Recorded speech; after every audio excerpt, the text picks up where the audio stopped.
പിതാവിൻ്റെയും പുത്രൻ്റെയും പരിശുദ്ധാത്മാവിൻ്റെയും നാമത്തിൽ. എൻ്റെ പ്രിയപ്പെട്ടവർ, ഇന്ന് ഫെബ്രുവരി 6 വ്യാഴാഴ്ചയാണ്.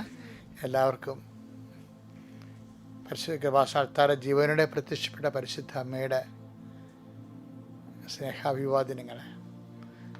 അമ്മേ, പരിശുദ്ധ അമ്മേ, അമ്മേ, പരിശുദ്ധ അമ്മേ, ദേവമാതാവേ, ദൈവമാതാവേ, അന്ന് അങ്ങ് കൃപാസനത്തിൽ പ്രത്യക്ഷപ്പെട്ട് വരാൻ പോകുന്ന മഹാദുരന്തത്തിൽ നിന്ന് രക്ഷപ്പെടാനും എല്ലാവർക്കും വേണ്ടി പ്രാർത്ഥിക്കുവാനും ആവശ്യപ്പെട്ടിട്ട് 20 വർഷം കഴിഞ്ഞ ഈ വേളയിൽ കൃപാസനത്തിലൂടെ ഞങ്ങൾക്കും ഈ ദേശത്തിനും അങ്ങ് മാധ്യസ്ഥം തേടി തന്ന എല്ലാ അനുഗ്രഹങ്ങൾക്കും കൃപകൾക്കും ഞങ്ങളിപ്പോൾ ഹൃദയം നിറഞ്ഞ നന്ദി പറയുന്നു. അമ്മേ, പരിശുദ്ധ അമ്മേ, സകല കൃപാസനം പ്രാർത്ഥനയോട് ചേർത്ത് ഞങ്ങളിപ്പോൾ പ്രാർത്ഥിക്കുന്ന ഈ കുടുംബത്തിന്റെ പ്രത്യേക നിയോഗം. സ്വന്തം ആവശ്യങ്ങൾ പറയണ സമയമാണിത്.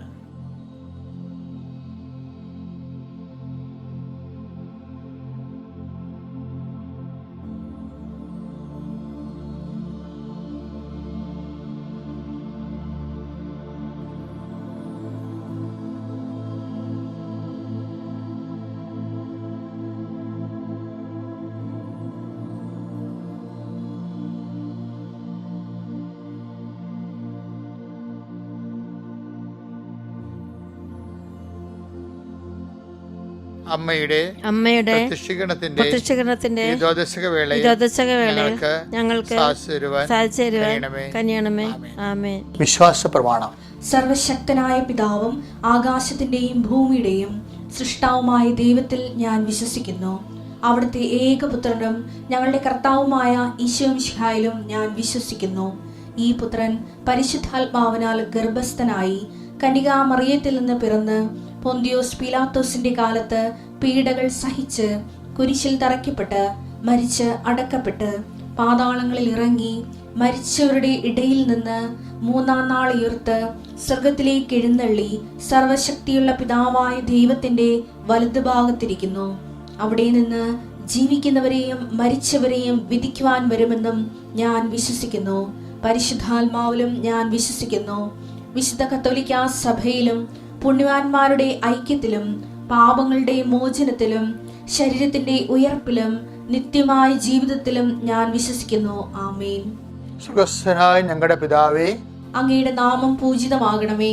അങ്ങയുടെ രാജ്യം വരണമേ. അങ്ങയുടെ തിരുമനസ് സ്വർഗത്തിലെ പോലെ ഭൂമിയിലും ആകണമേ. അന്നു വേണ്ടുന്ന ആഹാരം ഇന്ന് ഞങ്ങൾക്ക് തരണമേ. ഞങ്ങളോട് തെറ്റ് ചെയ്യുന്നവരോട് ഞങ്ങൾ ക്ഷമിക്കുന്നത് പോലെ ഞങ്ങളുടെ തെറ്റുകൾ ഞങ്ങളോടും ക്ഷമിക്കണമേ. ഞങ്ങളെ പ്രലോഭനത്തിൽ ഉൾപ്പെടുത്തരുതേ, തിന്മയിൽ ഞങ്ങൾ രക്ഷിക്കണമേ. ആമേൻ. നന്മ നിറഞ്ഞ മറിയമേ, സ്വസ്തി. കർത്താവ് അങ്ങയുടെ കൂടെ സ്ത്രീകളിൽ അങ്ങ് അനുഗ്രഹിക്കപ്പെട്ടവളാകുന്നു. അങ്ങയുടെ ഉദരത്തിൻ ഫലമായി ഈശോ അനുഗ്രഹിക്കപ്പെട്ടവനാകുന്നു. പരിശുദ്ധ മറിയമേ, തമ്പുരാന്റെ അമ്മേ, പാപികളായ ഞങ്ങൾക്ക് വേണ്ടി ഇപ്പോഴും ഞങ്ങളുടെ മരണസമയത്തും തമ്പുരാനോട് അപേക്ഷിക്കണമേ. ആമേൻ. എൻ്റെ പ്രിയപ്പെട്ടവരെ, ഒത്തിരി പേര്, അതായത് 20,000 പേരാണ് ഒരേ സമയത്ത് ഈ ശുശ്രൂഷ ലൈവായിട്ട് കൂടുന്നത്. 20,000 പേര് കൂടിയാൽ പോരാ, മൊത്തം കൂടെ 1,00,000 പേരാണ് ഇത് കൂടണത്. അപ്പോൾ ഈ 1,00,000 പേരും 5:30 തന്നെ എഴുന്നേക്കാൻ ശ്രദ്ധിക്കണം. അപ്പോഴേ എന്നുവെച്ചാൽ ആ ഒരു ഫ്രഷ് ഹാൻഡോടുകൂടി നമ്മൾ ഒരു പ്രാർത്ഥനയെ കൂടി നമ്മൾക്കൊരു അന്നത്തെ ദിവസത്തിൻ്റെ പ്രത്യേക നിയോഗങ്ങളെ ഓർത്ത് എംപവർ ചെയ്യാൻ കഴിഞ്ഞു, പ്രാർത്ഥിക്കാൻ കഴിഞ്ഞു. പിന്നെ അത് ഷെയർ ചെയ്തൊരു സുവിശേഷ വേലയും കൂടി ചെയ്യണം നമ്മൾ. അപ്പോൾ വളരെ നല്ലൊരു ശുശ്രൂഷയാണ്. എല്ലാവരും അത് ശ്രദ്ധിച്ച് വേണ്ട പോലെ ചെയ്യാൻ വേണ്ടി ശ്രദ്ധിക്കണം. എൻ്റെ പ്രിയപ്പെട്ടവരെ, നമ്മൾ പ്രാർത്ഥിക്കാൻ തുടങ്ങുന്നു. അനുദിന അനുഗ്രഹ പ്രാർത്ഥനയുടെ ഭാഗമായിട്ട് ശിരസ് നമിച്ച് ആശീർവാദവും അനുഗ്രഹവും പ്രാപിക്കാം. ഈ ദിവസത്തിൻ്റെ അനുഗ്രഹങ്ങളാണ്. കർത്താവേ, നിൻ്റെ വിശുദ്ധ പൗരോഹിത്യത്തെ മഹത്വപ്പെടുത്തണമേ. കർത്താവേ, സഭയിലുള്ള സാന്നിധ്യം പ്രകടമാക്കണമേ. എൻ്റെ കർത്താവേ, എല്ലാ വിഷയങ്ങളും ഞങ്ങൾക്ക് ഞങ്ങളുടെ ബുദ്ധി, കഴിവ്, വിദ്യാഭ്യാസം, ആരോഗ്യം, അങ്ങനെയുള്ള ഞങ്ങളുടെ യോഗ്യതകളുടെ അപ്പുറത്ത് നടക്കാത്ത കാര്യങ്ങൾ നടക്കരുതെന്ന്, അതില്ലെങ്കിൽ ഞങ്ങൾ തുരഞ്ഞു പോകണമെന്നല്ല നീ ആഗ്രഹിക്കുന്നത്. നിന്റെ അനന്തമായ സ്നേഹത്താൽ നീ കണ്ടുപിടിച്ച ഒരു ഫോർമുല, സൂത്രവാക്യമാണ് എന്താണ്? Not by merit but by grace. അത് നിൻ്റെ ബുദ്ധിയിൽ നിന്ന് കർത്താവിൻ്റെ ഡിവൈൻ ഇൻ്റലിജൻസിൽ വന്നതാണ്. എന്താണ്? യോഗ്യതയില്ലെങ്കിലും കർത്താവിൻ്റെ ഒരു പ്രൊവിഷൻ ഇട്ടിരിക്കുക സാധ്യത. എന്താണ്? കർത്താവിൻ്റെ കൃപ. കർത്താവ്, ആ കൃപയാൽ ഞങ്ങളെ താങ്ങണമെന്ന് പ്രാർത്ഥിക്കുന്നു ഈശോയെ. ആ കൃപ നീ വഴിയാൽ ഉണ്ടായത് ഞങ്ങൾക്കറിയാം. കൃപയും സത്യവും യേശുക്രിസ്തു വഴി ഉണ്ടായി. മോശ വഴി നിയമങ്ങൾ നൽകപ്പെട്ടു, വചനങ്ങൾ നൽകപ്പെട്ടപ്പോൾ കൃപയും സത്യവും യേശുക്രിസ്തു വഴി ഉണ്ടായി. വെളിപാടിൻ്റെ വചനങ്ങളും അതുപോലെ തന്നെ പിതാവായ ദൈവത്തിൻ്റെ ഹൃദയപ്രസാദമായ കൃപയും ഉണ്ടായത്, പിതാവ് പ്രസാദിച്ചത് യേശുക്രിസ്തുവിൻ്റെ ബലിയിലാണ്. അതുകൊണ്ടാണ് ഇവരെൻ്റെ പ്രിയപുത്രനാകുന്നു, ഇവന് ഞാൻ എത്രയും പ്രസാദിച്ചിരിക്കുന്നു എന്ന് പറഞ്ഞു. അതാണ് കൃപയെന്ന് പറയുന്നത്. ദൈവത്തിൻ്റെ പ്രസാദം. ഞാൻ തിരഞ്ഞെടുത്ത എൻ്റെ ദാസൻ, എൻ്റെ ആത്മാവ് പ്രസാദിച്ച എൻ്റെ പ്രിയപ്പെട്ടവൻ. കർത്താവിൻ്റെ ബലിയിലാണ് പ്രസാദം വരുന്നതും കൃപ വരുന്നത്. അതാണ് കൃപയെന്ന് പറയുന്നത്. അപ്പം ആര് കർത്താവിൻ്റെ ബലിയോട് അനുബന്ധിച്ചുകൊണ്ട് അതിൽ നമ്മുടെ വസ്ത്രങ്ങൾ കഴുകി വെളുപ്പിക്കുന്നു, നമ്മുടെ പാപത്തിന് ക്ഷമ അന്വേഷിക്കുന്നുവോ, ആര് കർത്താവിൻ്റെ ബലിയോട് ഐക്യദാർഢ്യം പുലർത്തിക്കൊണ്ട് തേകോചരമായ സുവിശേഷ സാക്ഷ്യമായിട്ട് ജീവിക്കുന്നുവോ, അവിടെ മേലെല്ലാം ഈ കൃപയുണ്ടാകും. എന്തൊരു വലിയ സന്ദേശമാണ് കർത്താവ് നമുക്ക് നൽകണത്. കർത്താവ് നിൻ്റെ കൃപയാൽ അങ്ങനെ മക്കളെ താങ്ങണമെന്ന് പ്രാർത്ഥിക്കുന്നു. ദൈവത്തിൻ്റെ കരുണ അങ്ങനെ മക്കളുടെ ഹൃദയത്തിലേക്ക് ഒഴുക്കണമെന്ന് പ്രാർത്ഥിക്കുന്നു. കർത്താവ് കുഞ്ഞു പിള്ളേരെ കാണിച്ചു തരുന്നുണ്ട്. ചിലപ്പോൾ അവർ ക്ലാസ്സിൽ പോകാൻ പറ്റാത്ത വിധത്തിലുള്ള രോഗങ്ങളുള്ളവരാകാം. കുഞ്ഞു പിള്ളേരെ കാണിച്ചു തരുന്നുണ്ട്. പ്രത്യേകിച്ച് 4ാം ക്ലാസ് 3ാം ക്ലാസ്സിലെ കുട്ടികളെ ഇപ്പോൾ പരിശുദ്ധാത്മാവ് കാണിച്ചു തരുന്നുണ്ട്. ഞാൻ അവർക്ക് വേണ്ടി പ്രത്യേകം പ്രാർത്ഥിക്കുന്നു. അവിടെ അമ്മമാർക്ക് വേണ്ടി പ്രാർത്ഥിക്കുന്നു. കർത്താവ്, കുഞ്ഞു പിള്ളേരുടെ അമ്മമാർ രോഗികളായിട്ട് ആശുപത്രിയിലുണ്ടെങ്കിൽ തീർച്ചയായിട്ടും ഈശോ ആ അമ്മ എഴുന്നേറ്റ് വന്നിട്ട് വേണമെങ്കിൽ കുഞ്ഞിന് ചോറ് കിട്ടാനും ഭക്ഷണം കൊടുക്കാനും സ്നേഹം കിട്ടാനും അവനെ ശ്രദ്ധിച്ച് ലാളിച്ച് വളർത്തി കൊണ്ടുവരാൻ അമ്മമാരെ എല്ലാവരും നീ ആസ്വദിക്കണം. കർത്താവ്, 10ാം ക്ലാസ്സിന് താഴെയുള്ള അമ്മമാർക്ക് വേണ്ടി ഞാൻ പ്രത്യേകം പ്രാർത്ഥിക്കുന്നു. ആ കുഞ്ഞുങ്ങളെ ഭാവിയുടെ തലമുറ നമ്മുടെ രാജ്യത്തിൻ്റെ ഏറ്റവും വലിയ വാഗ്ദാനവും കുടുംബത്തിൻ്റെ തൂണുമായി വളരേണ്ട കുഞ്ഞുങ്ങൾ, അവർ വാടിപ്പോകാതിരിക്കാൻ അമ്മയുടെയും അപ്പൻ്റെയും കരങ്ങൾ അവർക്ക് വേണം. അത് കർത്താവ്, വിവാഹബന്ധം വേർപെടാൻ പോകുന്ന സ്വന്തം വൈകാരിക ഭ്രാന്തിൻ്റെ പേരിലും അതുപോലെ തന്നെ കുടുംബത്തിൻ്റെ ഉത്തരവാദിത്തങ്ങൾ നിർവഹിക്കാൻ ആവശ്യമായ മാനസിക പക്വതയില്ലാത്തതിൻ്റെ പേരിലും ഭാര്യ ഭർത്താക്കന്മാർ കുഞ്ഞുങ്ങളെ വഴിയാതരാക്കാൻ അകന്നു പോകുന്ന ക്രൂരകൃത്യങ്ങളുണ്ട്. കുഞ്ഞുങ്ങളെ ഇതുപോലെ അവരുടെ ബാല്യത്തെ കൊല ചെയ്യുന്നവർക്ക് മാനസാന്തരം ഉണ്ടാകണം. അവർക്ക് അവരുടെ മാനസാന്തരം ഉണ്ടായ കുഞ്ഞുങ്ങളെ ചേർത്ത് പിടിക്കാൻ വേണ്ടി അല്പം ചില അമ്മമാരോട് പറഞ്ഞിട്ടുണ്ട്. അപ്പന്മാരൊക്കെ ആ മക്കളെ ഓർത്താണെന്ന്. സത്യമാണ്. മക്കളെ ഓർത്ത് ത്യാഗം അനുഭവിച്ച് കുടുംബത്തിൻ്റെ ത്യാഗങ്ങളെ ഏറ്റെടുത്തുകൊണ്ട് നിശബ്ദമായി സുവിസാക്ഷ്യമായി പോകുന്ന എല്ലാവരെയും ഞാൻ ആസ്വദിക്കുന്നു. എല്ലാവരെയും ഞാൻ അനുഗ്രഹിക്കുന്നു. ദൈവത്തിൻ്റെ സമ്പത്താകുന്ന കൃപയാൽ നിങ്ങളുടെ ഹൃദയവും മനസ്സും ആത്മാവും നിറയട്ടെ. കർത്താവ്, നിങ്ങളെല്ലാത്തിനും അതിജീവിക്കാൻ വേണ്ടി നിങ്ങൾക്ക് സഹിക്കാൻ പറ്റുന്നില്ലെന്ന് പറഞ്ഞാൽ കർത്താവിനോട് പറയുമ്പോൾ കർത്താവിൻ്റെ സഹനത്തോട് ചേർത്ത് വെച്ചുകൊണ്ട് കർത്താവ് നിന്നെ ബലപ്പെടുത്തട്ടെ. എൻ്റെ ഈ പ്രാർത്ഥനയിലൂടെ കർത്താവിൻ്റെ കൃപാസനം നടക്കുന്ന ആയിരക്കണക്കിന് മനുഷ്യരുടെ പ്രാർത്ഥനയിലൂടെ നിൻ്റെ ജീവിതം ബലപ്പെടട്ടെ. നീ ആശ്രയം വെച്ചിരിക്കുന്നത് ഉടമ്പടിയിലാണെങ്കിൽ ഉടമ്പടി എടുത്തിരിക്കുന്ന ലക്ഷക്കണക്കിന് മനുഷ്യരുടെ ജീവിത പ്രവർത്തനങ്ങളുടെയും സുവിശേഷ സാക്ഷ്യങ്ങളുടെയും ഉപപ്രവർത്തനങ്ങളുടെയും നീ ദൈവപൈതലെ ഇന്ന് അനുഭവിക്കുന്ന പ്രയാസങ്ങളെ അതിജീവിക്കാൻ ആവശ്യമായ ആത്മധൈര്യത്തിൻ്റെ അഭിഷേകം കൊണ്ടാവട്ടെ.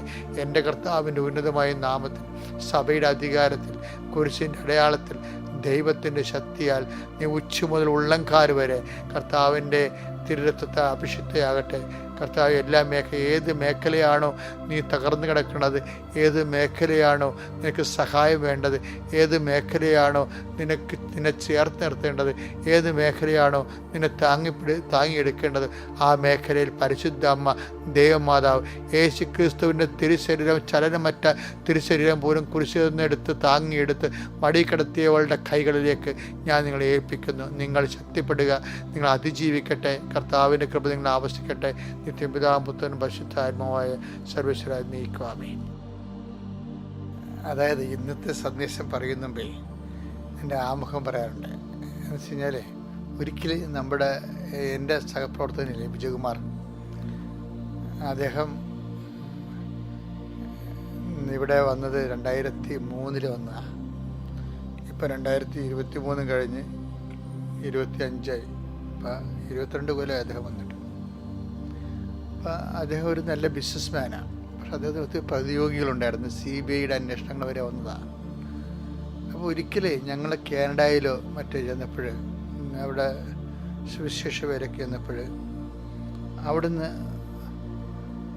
1-2 പേര് പുള്ളിയോട് ചോദിച്ചേ, അവർ ബിസിനസ്മാരുണ്ടായിരുന്നു അവിടെ, ചോദിച്ചേ, സാറേ ഇത് എങ്ങനെയാണ് സാറേ ഇത് ഈ ബിസിനസ്സും സുവിശേഷ വേലയുമായിട്ട് എങ്ങനെ പൊരുത്തപ്പെടുന്നു ചോദിച്ചു. പുള്ളി ഉദ്ദേശിച്ചത് ബിസിനസ്സിൽ പലതരത്തിലുള്ള സൂത്രപ്പണിയും കളത്തരങ്ങളൊക്കെ ചില ആൾക്കാർ കാണിക്കുമല്ലോ. അപ്പം അത് അനുസരിച്ച് പുള്ളി, അപ്പം അങ്ങേക്ക് കുറച്ച് വചനം അറിയാവുന്ന ആളാണ് ആ ബിസിനസ്മാൻ. അയാൾ പറഞ്ഞ്, ഈ ഒട്ടകം സൂചിക്കുഴയിലൂടെ കിടക്കുന്ന പോലെയാണല്ലോ ധനവാൻ ദൈവരാജ്യത്തിൽ പ്രവേശിക്കുന്നത്. അപ്പോൾ സാറിനത് അറിഞ്ഞുകൊണ്ട് തന്നെയാണ് ഈ സുവിശേഷ വേലയ്ക്ക് ഇറങ്ങിയിരിക്കണം എന്നുള്ളത് വളരെ സ്നേഹത്തോടെ വളരെ അമീക്കബിളായിട്ട് ചോദിച്ചു. പക്ഷെ ഞാനോടത്ത് സാറ് എന്താ മറുപടി എന്ന് പറയുന്നു. അപ്പോൾ സാറ് ഉടനെ പറഞ്ഞ വചനം എന്താണെന്നറിയാമോ? സാറ് എന്നെ ഞെട്ടിച്ച് കളഞ്ഞു. ശരിയും പറഞ്ഞാൽ സാറ് പറഞ്ഞ് അതൊക്കെ ശരിയായിരിക്കും, പക്ഷേ നമ്മൾ സൂക്ഷിച്ച ബിസിനസ് ചെയ്യണത്, പക്ഷേ ഇൻ കേസ് അവിടെ എന്തെങ്കിലും ദൈവതിരുസന്നിധിയിൽ ഒരു കുറവ് വന്നു കഴിഞ്ഞാൽ അത് കർത്താവ് തന്നെ നോക്കിക്കൊള്ളുമെന്ന് ഈശോ പറഞ്ഞിട്ടുണ്ടല്ലോ എന്ന് പറഞ്ഞു. അപ്പോൾ ഞാൻ എന്താ സാറ് പറയാൻ പോണത്? സാറ് അവരോട് പറഞ്ഞ മറുപടി ശരിക്കും എന്നെ ഞെട്ടിച്ചു. എന്താ വെച്ചാൽ സാറ് പറഞ്ഞതാണ്, ഇപ്പോൾ ഇൻ കേസ് ദൈവതിരുസന്നിധി നമുക്ക് എന്തെങ്കിലും കുറവുണ്ടെന്ന് ദൈവത്തിന് തോന്നിയാൽ അതിനും പോംവഴിയുണ്ടെന്ന് സാർ പറഞ്ഞു. എന്താ കാര്യം, എന്താ പോംവഴിയുള്ളത്? മത്തായി 19:24 തൊട്ട് ഉള്ള വചനങ്ങൾ പറഞ്ഞു സാറ്. ഈ മത്തായി 19, 24, 25, 26. വീണ്ടും ഞാൻ നിങ്ങളോട് പറയുന്നു, ധനവാൻ സ്വർഗരാജ്യത്തിൽ പ്രവേശിക്കുന്നതിനേക്കാൾ എളുപ്പം ഒട്ടകം സൂചിക്കുഴലിലൂടെ കടക്കുന്നതാണ്. ശിഷ്യന്മാർ ഇത് കേട്ട് വിസ്മയഭരിതരായി അവനോട് ചോദിച്ചു, അങ്ങനെയെങ്കിൽ രക്ഷപ്പെടാൻ ആർക്ക് സാധിക്കും? യേശു അവരെ നോക്കി പറഞ്ഞു, മനുഷ്യർക്കിത് അസാധ്യമാണ്, എന്നാൽ ദൈവത്തിനെല്ലാം സാധ്യമാണ്. ഇതെന്ത് ഞാൻ ഇത് കേട്ടപ്പോൾ എൻ്റെ മനസ്സിൽ പെട്ടെന്ന് ഉടമ്പടിയാണ് വന്നത്. എന്താ കാര്യം അറിയാം? ഉടമ്പടിയുടെ ബേസ്മെന്റ് എന്താണ്? Not by merit but by grace. In case നമ്മുടെ മെറിറ്റ് ലോസ്റ്റ് ചെയ്ത് കഴിഞ്ഞാൽ അടുത്ത ഓപ്ഷൻ എന്താണ്? അടുത്ത ഓപ്ഷൻ ഗ്രേസാണ്. അതാണ് നമ്മുടെ എഫേസ്യർ 2:8 ആപ്തവാക്യമാകുന്നതിൻ്റെ കാരണം. ഇവിടെ എന്താ പറഞ്ഞിരിക്കുന്നത്? അതായത് മനുഷ്യർക്ക് ഇത് അസാധ്യമാണ്, പക്ഷേ ദൈവത്തിനെല്ലാം സാധ്യമാണ്. മനുഷ്യർക്ക് യോഗ്യതയില്ലെങ്കിലും ദൈവത്തിന് എല്ലാം സാധ്യമാണ്. ബട്ട് ബൈ ഗ്രേസ്, അതായത് കൃപ കൊണ്ട് ഒരു വ്യക്തിക്ക് സ്വർഗരാജ്യത്തിൽ പ്രവേശിക്കാൻ കഴിയുമെന്ന് ഈശോ പറഞ്ഞത്. കൃപ എവിടെ നിന്ന് കിട്ടും? ദൈവത്തിൽ നിന്നല്ല കിട്ടേണ്ടത്. അപ്പം ദൈവം എടുക്കേണ്ട, പക്ഷെ നമുക്ക് കൃപയോട് സഹകരിക്കാൻ പറ്റും. നമ്മുടെ ഈ കൂദാശ ജീവിതവും ആധ്യാത്മിക ജീവിതവും സുവിശേഷ മുന്നേറ്റവും അതുപോലെയുള്ള എല്ലാ കാര്യവും ദൈവത്തിൻ്റെ കൃപയോട് സഹകരിക്കലാണ്. അപ്പം കൃപയോട് നമുക്ക് സഹകരിക്കാൻ പറ്റും. അപ്പം ദൈവത്തിന് എല്ലാം സാധ്യമാണെന്ന്. അത് അങ്ങനെ സഹകരിക്കുമ്പോൾ എന്താ പ്രശ്നം എന്ന് അറിയാമോ? ഇപ്പം അതറിയണമെങ്കിലേ, അതായത് ഇപ്പം നമുക്ക് മെറിറ്റ് ഇല്ലെങ്കിലും ദൈവത്തിന് കൃപയുള്ളിടത്തോളം കാലം ദൈവത്തിന് നമ്മളെ സഹായിക്കാനുള്ള ഒരു കാലാവസ്ഥ സാഹചര്യം ഉണ്ടായാൽ മതി. ഈ സാഹചര്യം ക്രിയേറ്റ് ചെയ്യുന്നതാണ് നമ്മുടെ ബുദ്ധി എന്ന് പറയുന്നത്. അപ്പോൾ ഇത്രയും സീരിയസ് ആണ് ആധ്യാത്മിക ജീവിതം. അപ്പം അതുകൊണ്ട് നിങ്ങൾ പാപികളാണ്, അല്ലെങ്കിൽ നിങ്ങൾ കച്ചവടക്കാരാണ്, അല്ലെങ്കിൽ നിങ്ങൾ വേറെ ജീവിത വ്യാപനയ്ക്ക് വേണ്ടി ഒരു പ്രത്യേക അവസ്ഥയിൽ ജീവിക്കുന്നതാണ്. അതുകൊണ്ട് നിങ്ങൾ ഈ ജീവിതം ഇങ്ങനെയായിപ്പോയി, ഇനിയിപ്പോൾ ഞാൻ രക്ഷപ്പെടത്തില്ല, പ്രാർത്ഥിച്ചതും കാര്യമില്ല എന്നൊന്നും പറഞ്ഞ് ആരും നിരാശപ്പെടേണ്ട ഒരു കാര്യമില്ല. ദൈവത്തിന് നിന്നെ സഹായിക്കാൻ കഴിയും ഏത് സാഹചര്യത്തിലും എന്ന് വിചാരിച്ചുകൊണ്ട് നീ പാപത്തിന് മേൽ പാപം ചെയ്യണമെന്നല്ല എൻ്റെ അർത്ഥം. അതായത് നീ നിരാശപ്പെടരുത്, പ്രത്യാശയോടെ മുന്നോട്ട് പോകണമെന്നാണ് ഇന്നത്തെ സന്ദേശം. പ്രൈസറാണ്. അത്യപൂർവ ദൈവാനുഭവങ്ങൾ ഇനി നിങ്ങൾക്കും സ്വന്തം. ഈ യൂട്യൂബ് ചാനൽ ഇതുവരെ സബ്സ്ക്രൈബ് ചെയ്തിട്ടില്ലെങ്കിൽ ഇപ്പോൾ തന്നെ സബ്സ്ക്രൈബ് ചെയ്യുക. ഈ വീഡിയോ ഇപ്പോൾ തന്നെ നിങ്ങളുടെ സുഹൃത്തുക്കൾക്ക് ഷെയർ ചെയ്തുകൊണ്ട് കർത്താവിന്റെ പ്രേക്ഷിതരാകുക.